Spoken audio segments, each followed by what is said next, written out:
All right, very good morning to one and all. So, mock 15, this particular mock was at the moderate to hard level, wherein passage 3 can be completely ignored or left out. Okay, which has 5 questions. And amongst the verbal ability part, although I do not see anything that's particularly difficult, we could maybe leave out 2 questions uh, owing to the time part. So having left out 7 questions, somewhere around 19 questions can be thought of as the best possible or the highest achievable score. Okay, so anywhere between 15 to 17 questions should get you that top percentile. Right now, without any further ado, let's quickly move into the passage 1. Right now, this passage, I'm pretty sure you all read about it. It's about how 2 forms of socialists exist and what are the differences between the mentalities or ideologies of these 2 different types of socialists. Okay. Now, one who wish to remove, the entire, what do you say, capturing of money and private property by individuals, but as a gradual change. So that's what their imagination is. Okay, I'll work it out at one place. If it works, I'll go on to the rest of the country. Whereas the second type of socialists are the ones that are trying to substitute a new rule immediately instead of the old one at the single stroke as in at one point. Okay.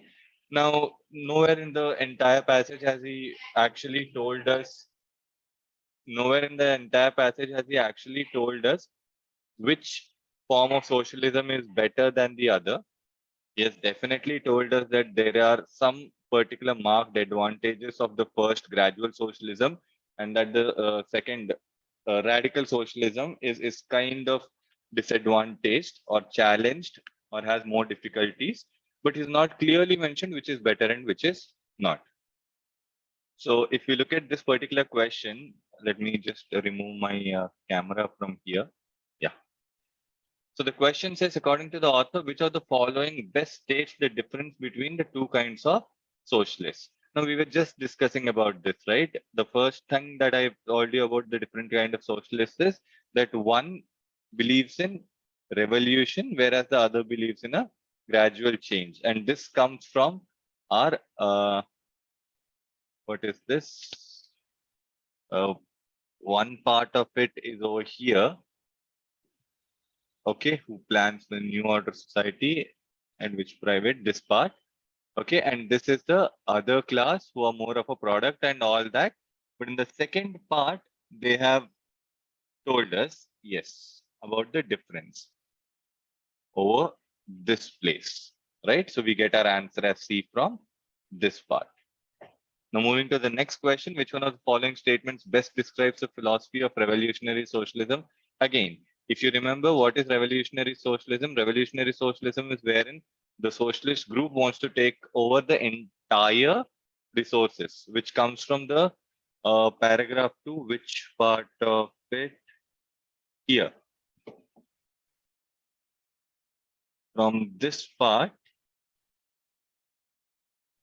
till this part, right? So this part basically talks about how they want to take about the productive resource of the government at a one stroke, at a single stroke, right? So answer should be B.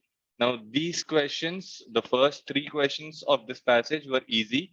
The last one was moderate. So I'm expecting that all of you have done this passage well, because the rest of the passages are, I think 4th passage was pretty simple, but 3rd passage was complicated. So if you were to choose 3 passages out of the 4 that are given, this passage should definitely be on your list. So what about the 3rd question? None of the following differences between 2 kinds of socialism can be inferred from the passage except that. Well, yes. The first thing is that the second form of socialism, the radical one, has more difficulties than the first. And this comes right over here. Whatever be the difficulties of the first of these 2, the second must evidently involve the same and many more. That means second was more difficult than the first. Correct? Right. And the fourth one, on the basis of information provided in the passage, it can be inferred, it's most likely inferred that the author simply, yes. Now, obviously, it's not that it's, he's favoring any one particular side. So naturally, these two are gone. But we know that he's talking about socialism and he's trying to get the socialist doctrine to come into place. So we can eliminate A also and go with B as our answer. Okay, so this was a simple passage. Let's quickly move on to passage number 2. Yes. So in this passage, it's basically talking about how waste is produced and how we are accustomed to making more and more waste. Okay. There's this big debate that keeps on going every time. And yes, one needs to know about certain things like this. The nature versus nurture debate is something that's been going on in classical philosophy, wherein we try to decide if our behaviors are due to the nature that we have, that is the genes and everything that we have, or is it because of our culture and our upbringing? Okay. So when we are looking at certain things in these two dualities, this problem of waste elimination and waste production or waste generation in itself is being classified over here. So when we are trying to classify waste generation and waste production in this passage, we are very clearly seeing that, nothing of the sort has been mentioned either in nature or in culture, but slowly with the small, what do you say, ideas that we are serving our own community, we are serving our own country. It's patriarchal, sorry, it's what, yeah, patriotical to actually buy things from the same land, and we have to keep on using it so that more and more economy needs to be churned. Such kind of ideas are somewhere leading to the waste generation. Okay, and the author also talks about how these waste that is being generated is now, instead of being disposed of properly, is just sent away somewhere to a faraway place, and that faraway place is considered in a way that you manage the waste, but waste is not really managed. Okay, instead of waste being managed, it's just been sent away. That's what's been told. Okay, so yes, let's quickly look at the questions. The author of this passage is least likely to agree with which of the following? Now, well, very clearly, if we are looking at it, he's not going to agree with A. Because see, B, he said that the rate at which waste is being produced in our world is astonishing. That means it's very growing. It's very much there. Producing and littering the world has become part of culture. That's also been specified clearly when we are looking at the third paragraph of it. Yes, by realizing that we live in a waste age, we can take steps to deal with the problem. Yes, we are trying to recycle and all, no? So we are trying to deal with this problem. So B, C, and D, the authors more likely to agree. What's the least likely to agree? A. Okay, just give me one moment.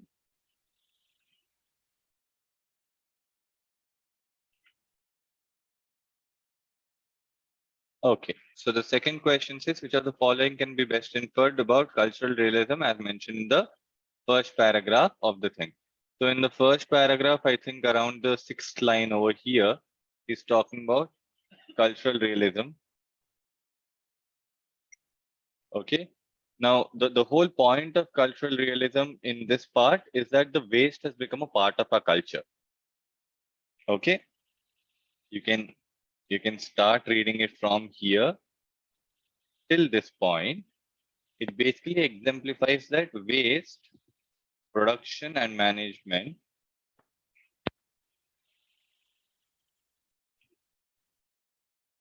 has a cultural antecedent.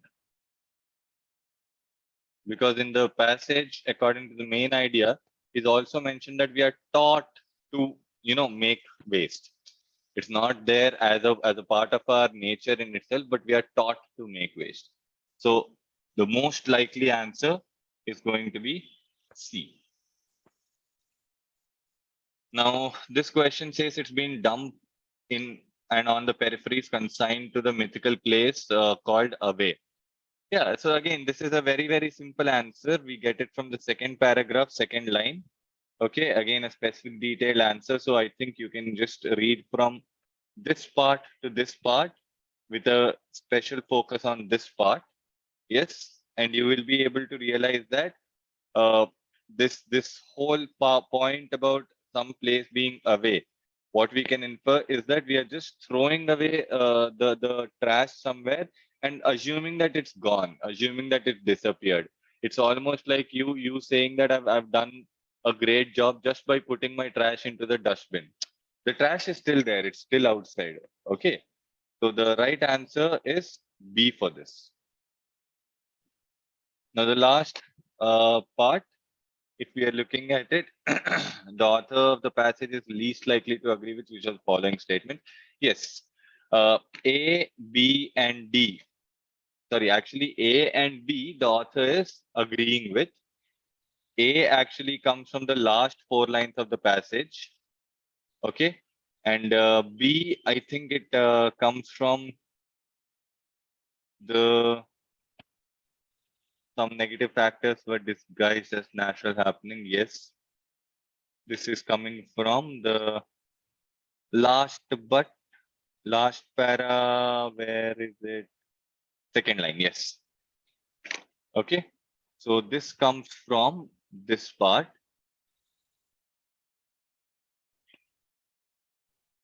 Okay. This comes from this part, that these were the some negative factors which were shown as a positive thing and they were, you know, put into increased waste production. The only thing that does not come from the passage is D. Now, D is too broad, to be honest. Yes. So D can be eliminated on the case that it's an out of scope answer. A and B can be eliminated on the case that they can be agreed upon. The one that's least likely to be agreed upon is C. So C should be your correct answer. Okay. Now, yes, as I was talking about the third paragraph, although this is a tough paragraph, if you really pay attention to it, you will definitely understand what this is about. Uh, Look, to be honest, this talks about the preconditions and existence of a criteria for what we call a civilized society. He's saying that in a civilized society, everyone, no matter who you are, interprets art in a manner that suits you, that brings you some extra clarity.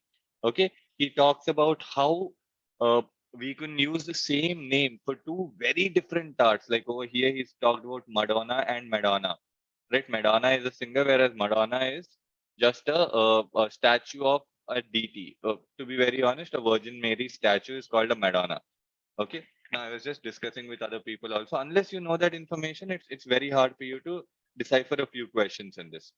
So my suggestion is do not focus on this passage. You see something like this, skip it. Okay. With or without this, there's still good chance that you can get a 99 percentile.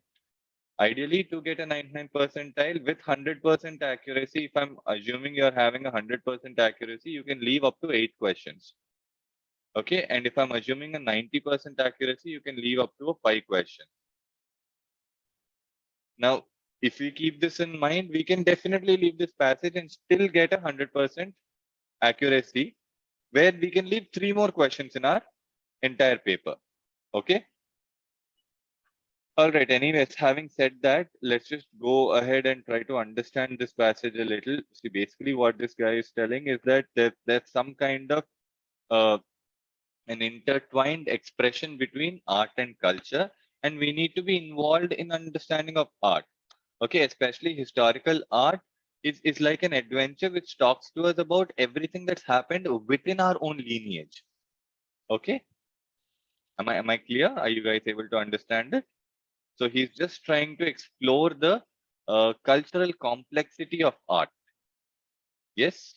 So looking at the first question in the passage, the expression like a Madonna from a Madonna alludes to is basically points towards the differences. Now, as I told you, one Madonna, where's my pen? Yeah, okay. One Madonna is the Virgin Mary and the other Madonna is the singer. So it's basically between two artistic interpretations. Okay, so the moment you understand what each of these words are, you can actually answer this question. That's how simple it gets. But for you to understand those words, you need to do a lot of pre-reading, right? So the second one, according to the passage, is sea and the other creation, led Rilke to. Now, well, I've already marked the thing in red for this passage so that you guys don't get confused about what's happening. Okay. If you can see towards my arrow, I've given you exactly where we are. Okay. Now, over here, you should be more cognizant over the terms that becomes the image of a poet's reality. Okay. So this basically what's he trying to say in Rilke's story, he's bringing up some elements which are trying to bring out his role in that particular culture. Okay. So according to that interpretation, your answer should be A. Define the place of a poet in his culture. All right. Moving forward to the next question, according to passage, the term adventurers of experience refers to poets and artists. Now, who are these poets and artists? So we can see that clearly from here. I've already marked the thing in red. Yes, adventure of experience set out as though lifeboats and which are going in the high seas, right? And these are the works of what is it? Such a short period. Sorry, where are we? Yeah. So these are the works of the early Renaissance, and the poetry of Shakespeare vibrate with compassion and for the live experience in danger of dying and from exposure, but not out of desperate audacity. So if you can just, maybe expand the selection from this part till here, you would try to understand that these are people who have taken something from the history, taken something from the experience, they've realized it, and they want to modify it and they want to present it in a manner that you can understand. Okay. So the one that fits that context is option D. All right. So your answer should be who revitalize and enrich the past for us. Now, of this Renaissance is only going to be a partial scope choice. Okay, who are driven by courage and who are create their own genre are too broad. Yes, so according to the author, civilization can be described as yes. Again, this is the main idea of the passage, right? We've talked about this, right? Civilization is something that has a certain experiences and has let art show us how our culture has evolved, right? So according to that, the most suitable answer is D. Yes, C becomes a partial scope answer. B becomes again something that is too specific. Okay, so it's narrow. And A says complex structure of deep-rooted experiences conducive to art's attempt at exploring diversity and eclecticism. So this does not bring back anything. It is only exploration. So it is forward, right? So this is directionally defined. Now the next question is, which of the following is implied by the courage as referred to by the author in the passage? Now, these are the lines which talk about courage. Okay. Now, according to these lines, if you can see, we know that the works of the early Renaissance and these people have compassion, and there's some kind of a creative genius of that age. Yet this genius was a sign of courage, right? So why are we talking about this courage? Because these people have gone to bring back something from their experience, to bring back a context that's already something that's told in the past, something that's a part of a culture which has been in the past, bring it back and show it to us in a new light. Okay, so that is the point of courage that we are talking over here. And according to that, the most suitable answer is C. Yes. Yeah. So that concludes this passage. Let's move forward to passage number 4. Now, passage number 4 basically is talking about how capital punishment and death penalty, are required or not required. Okay. What is the, how do I say, prerogative of having a capital punishment and which kind of individuals should be punished? Is it someone who has committed a crime? Should capital punishment be preemptive? Should capital punishment be post-neutral? Or should capital punishment act as a deterrent? And what is the validity of it to act as a deterrent? When we talk about deterrent, deterrent is stopping you from committing a crime, right? So does not having this what do you say, capital punishment, does it incentivize you further to do any kind of damage, or does having capital punishment stop you from actually doing some kind of damage, is what we are trying to look at. Okay. Yes. So having said that, again, I have clearly highlighted where the answers are coming from so that you don't get confused. So the question says, which of the following best describes what the author felt when he states that he had been hammering an open door?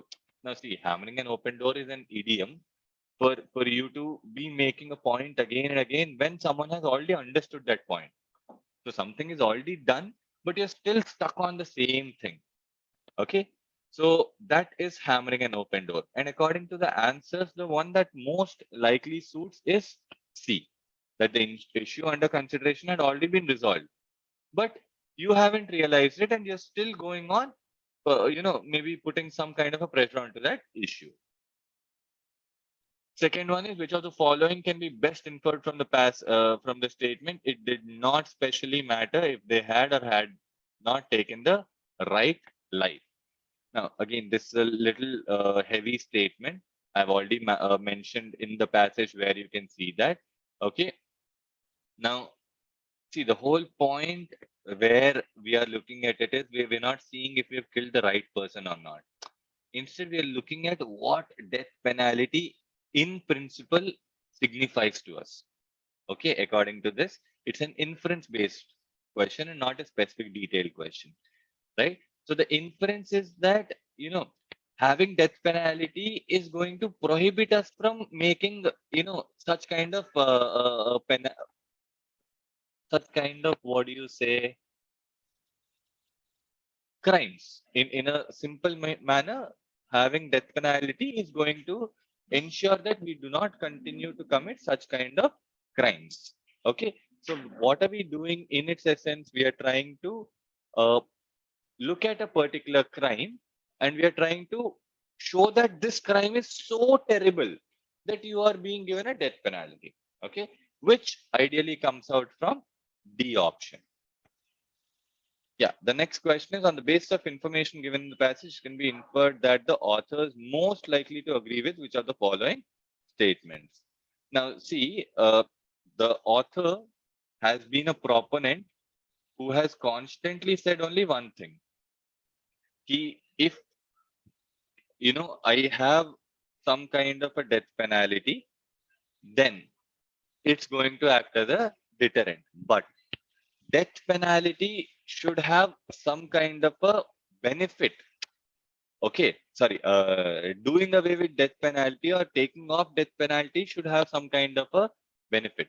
As in, to put it into simple terms, you can think about it like this. The author basically tries to tell you that you should not commit crimes because they are bad.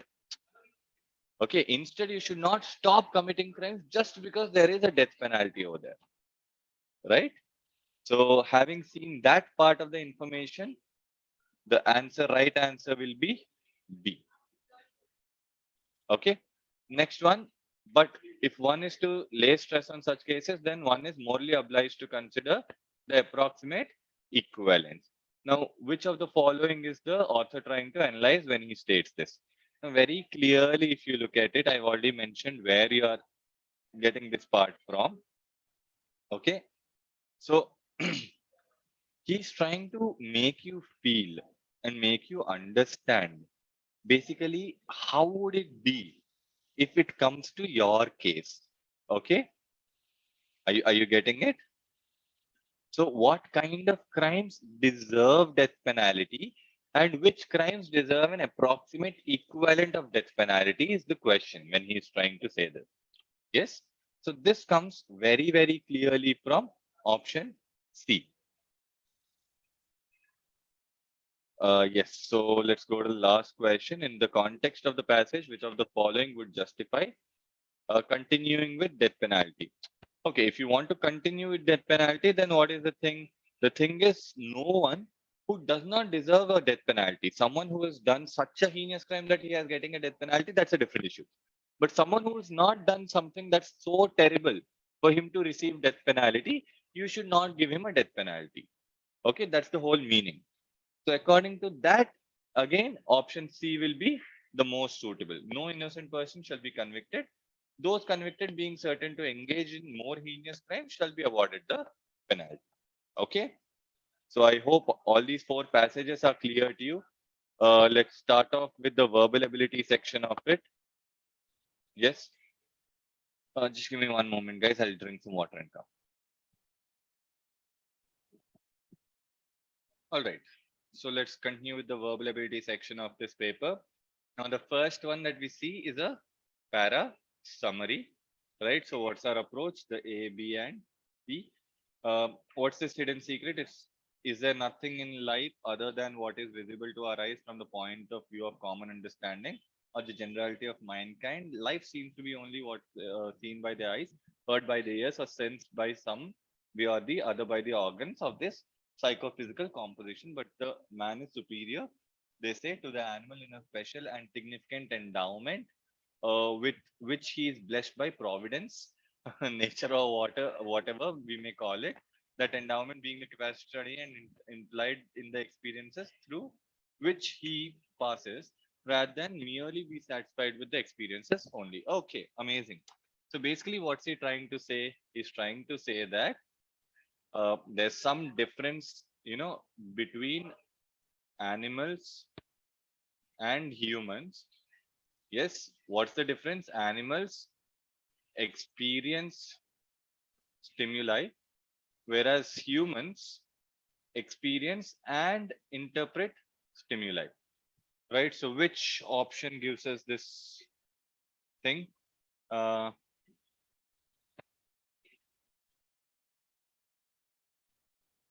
right. Option D gives us exactly what we were thinking.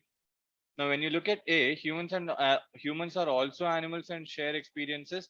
So here it shows the similarity, which is not the right tone for us to go forward, right? When we are looking at B, animals and humans both have sense organs that are perceptive to their environment. However, insights that humans derive from their experiences are superior. Now, this is again something that we are, you know, taking to be the important thing. So this can be a part of the answer so far. Empirical learning is not an exclusive preserve of men. Animals too experience life. So this is opposite. So again, C can be taken off. D, experience are mundane to human life, are as mundane to human life as to animal life. The ability to interpret and learn from it, what makes. So see, amongst B and D, D makes more sense than B. Okay, why? Because here all the insights are just derived from the experiences. Okay, but instead the thing is how we interpret and learn from those experiences, what gives us the insight. So D should be the right answer. Okay, just give me one moment. Right, so the second question is an odd man out. Okay, and very clearly this is talking about nothing but pollution, right? So if we look at this particular topic very keenly, you can try and understand this in the order of 1, 2, 5, and 4. Okay, where we are defining pollution. So this is the definition of it. Pollution is a contamination of natural environment which exists around us and helps us in normal living. Yes. Now, more further, the pollutants or elements of pollution. So we are talking about how or what. Okay. Again, in what also, this acts as a definition level of the what. If you're going further into exactly what they are, that is coming down over here. Okay. So this part of what exactly are they is coming down over here. And what do they do? Or what is the effect is coming in 4. So all these are related, which makes 3 the correct answer. Okay, right. So next question is a para jumble. Yes, and this is talking about Hume. So something about philosophy. I'm guessing. Yes, the turn to the emotions as actions then will benefit from Hume's skepticism about action, along with his wariness about how much control we have over our emotions. The reduction of emotion leads to action. The reduction of emotion to action leaves behind the fact that our emotions are often mixed. What Hume acknowledged as the okay. So very clearly speaking here, if you look at all these four sentences, uh, this is the only sentence which is worthy of being the starting sentence because this actually talks about what are we defining in the other things. In the other three sentences, we are talking about how our emotions are turned into actions and how actions release emotions and all that. That's the humans a philosophical thing, right? So this is basically the introduction. So we have to start with four. Yes. So the neuroscientific view of emotions as actions impoverishes action. It not only, so when we are saying it not only, this it is the neuroscientific view. So naturally 4 and 3 comes. Now amongst 1 and 2, if you look at it clearly, 2 follows 1. Okay. In 1, we are looking at how Hume's assumptions come up or Hume's thought comes up. And then in 2, we are looking at exactly what happens in it. So the right answer should be 4, 3, 1, and 2. Okay. Yes. So the next one is an alternate summary. In computer programming, code smell is any symptom in the source code of a program that possibly indicates a deeper problem. Code smells are usually not bugs. They're not technically incorrect and do not currently prevent the program from functioning. Instead, they indicate weakness in design. Okay. So what I understand is that code smell is weakness in the design of the code. Okay. And these kind of slow down the thing and increase bug risk. Yes. And what happens? And if it is very, very slow, that means an extra. Okay, so this is small degree. Extra degree is called as stench. Okay, all right. So where do we look at something like this? Code smell is an inherent limitation of digital world. No, it's not inherent limitation. Olfactory meaning of code smell takes ultimate precedence over its original meaning. No, because this whole thing is a metaphor as an olfactory sense, but the literal meaning is the same thing. Code smell, which indicates weakness in design, transitions from its higher form, stench when technical. Yes, true.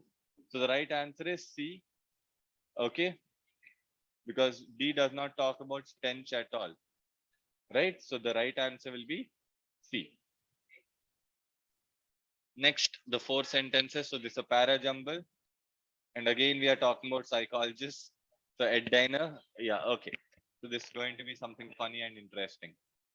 Right. So work by psychologists such as Ed Dana suggests that positive and negative emotions are not independent from each other. A child who isn't carefree lacks the mental space required for the enjoyment of all the good things. These emotions tend to suppress each other. Okay, so when I see these emotions, the moment I see these emotions and suppress each other, very clear it is going to be the positive and negative emotions only. Right? So I can say 1 and 3 will be a mandatory pair. Okay. So the possibility for a child not to be carefree in general yet still feel positive emotions has always been questioned. Okay. So what we can say is that the question has been asked. Supporting the answer of the question is given by psychologist Ed Diener. So a child who isn't carefree lacks the mental space required for the enjoyment. Naturally, I don't think we can put 2 over here because we were first trying to understand the possibility of the child being, not carefree. and what emotions. And then we are saying, okay, at the end, yes, a child who is not carefree does not have the mental space. So I think the right answer should be 4, 1, 3, and 2. Okay. Yes. Next one is an odd man out. All right. So in this odd man out, again, we're talking about philosophy and what kind of answers does philosophy really give out. Yes. So over here, the right order will be 3, 2, 5, and 4. If you look at it carefully, it will be like philosophy is to be studied not for the sake of definite answers to its questions. Since hello, hello, can you guys hear me? Yeah, hello,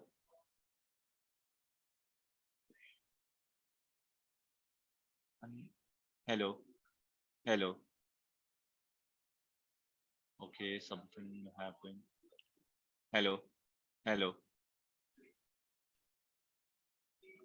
Okay, yeah, now it's coming. Right. So if you look at it properly, you can clearly see that philosophy is to be studied not to, for the sake of any definite questions, since no definite answers can, as a rule, be known to be true, but rather for the sake of the questions themselves, right? So it's not to answer a question, but for the sake of the question itself, right? Why? Because these questions enlarge our conception of what is possible. So clearly, 3 and 2 are a mandatory pair. Yes. And here we are looking at enriching our intellectual imagination and diminishing the dogmatic assurances which closes the mind against speculation. What does that mean? It means that we are not going into the rule-based behavior anymore. Okay. But we are going to go forward with guessing. We are going to go forward with understanding, imagining, and enterprising ourselves. Now, not only these, but above all, because the greatness of the universe in which philosophy contemplates, the mind is also rendered great. That means when you're thinking of philosophy, not only to get this, but when you're thinking of philosophy, your mind is also becoming great. So now that it becomes capable of that union, this it is the mind. Okay, so the mind becomes capable, which means to say 5 and 4 have a concomitance. So naturally, 1 is my odd man out. 3, 2, 5, 4 should be the, what do I say, para coherence. Right. The next one is about alternate summaries. And if you look over here, India and America are not always likely to stay strategic interests. Nevertheless, we must remain friends in the sense of higher commitment to certain values. Alliances based on interests are but transient. We should support America if it seeks to export the ideal of genuine liberal democracy around the world, and warn it if the fate which befell earlier hegemons that chose to pursue narrow selfish interests. So basically, what he's saying, it's not that we always have a strategic interest in common. We should tell, we should support it when they are actually giving us proper things, good things, and we should kind of pull it back, or we should warn it, admonish it when they are pursuing narrow selfish interests. Okay, this position as their friend in freedom is what we owe them. Frankness, in other words, must be the primary virtue of our often strained but nevertheless true friendship. So he's basically talking about that friendships are basically based on honesty, and something that is uh, how do I say, something that's more enduring, something that's going forward for a longer time, and it does not need to be something that's based on common interests always. Okay, so according to those preemptions, I think C is what makes the most sense. All right. But apart from that, if we look at A, India and America share common values of democracy and fair. Therefore, it's in India's own interest to support America. Becomes, something that is not extreme but inconsistent. International relations ought to be based on common interests. Again, inconsistent. Friendship based on mutual interests are long lasting. Yes, that's true. India and America do not share common interests. Again, that's not true. Okay, so this is inconsistent as well. So C is the only one that is in line with what the main idea is. Okay, so the last para jumble, I guess this is the four statements. The tradition was already ages old in Japan, but naming it went hand in hand with making recommendations for practices like one should walk, gaze, and exercise among trees and eat well balanced meals of organic, locally sourced food. Okay. How nature can heal has little research until 1982, where Tomohide Akiyama coined the term Shirin Yoku or forest bathing. Oh, okay, makes sense. So basically, this one is talking about what is Shirin Yoku. So I think two and one are concomitant pairs for sure. Okay, when Akiyama recommended forest bathing all those years ago, he knew about the pioneering studies of um, phytong phytoncides, basically pungent essential oils. The oils volatile compounds exude. Okay, so very clearly again speaking, 3 and 4 are concomitant pairs because here we introduce oil and here we use the definite article the for oils. So naturally the right answer should be 2, 1, 3, 4. Right? Okay, so I think with this we finished all the questions of our verbal ability mock 15. Anywhere above 14 questions correct is a good score in this mock. So kudos. Thank you.